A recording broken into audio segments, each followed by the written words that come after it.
like to thank you for really supporting this event and helping us with it. Alexis, I totally support, thank you, totally support what you said. I want to thank everyone for being here today. It makes a difference that you're here. And Home Secretary, thank you for giving us the update on what's been happening. And it's good to hear that there are some concrete actions being taken on some of ICSA's recommendations.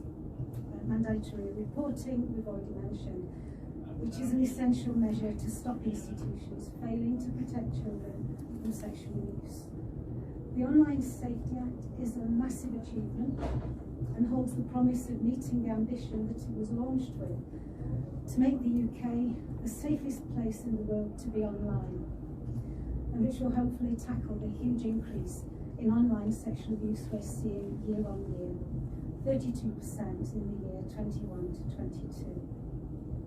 But now we need to make this the safest place in the world for children to be in school or at home, or any of the places offenders exploit to find victims.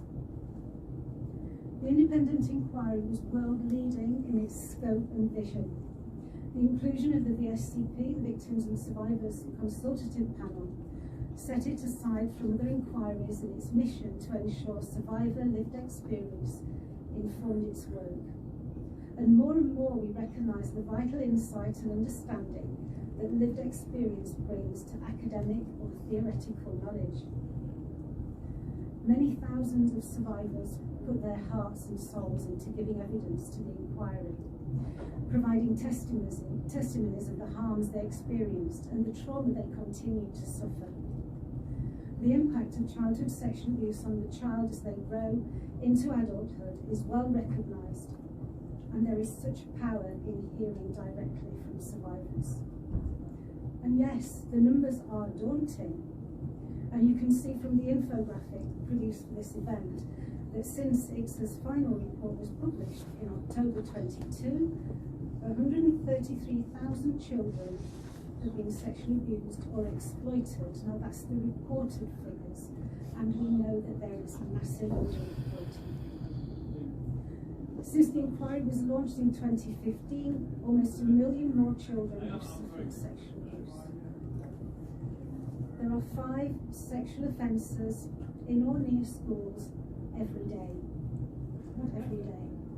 And I'm not talking about teenagers, I'm talking about children aged 8 or 9 years old sexually assaulting their peers. Our primary schools are not safe places for children. And the changing demographics and types of sexual offences mean that this is a growing problem. The fact that statutory authorities are only aware of 1 in 8 children who are being sexually abused hasn't changed in decades. But now we have a golden opportunity, a once in a lifetime, as Alexis said earlier, to make real changes. The inquiry's recommendations are designed to provide whole system and whole culture change, and survivors and specialist services like my colleagues from Act on ICSA and the Victims and Survivors panel are keen to work with government to achieve this.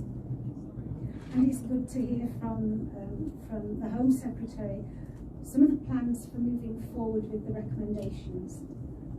We're going to be watching closely to ensure that the voice of victims and survivors is heard throughout this process.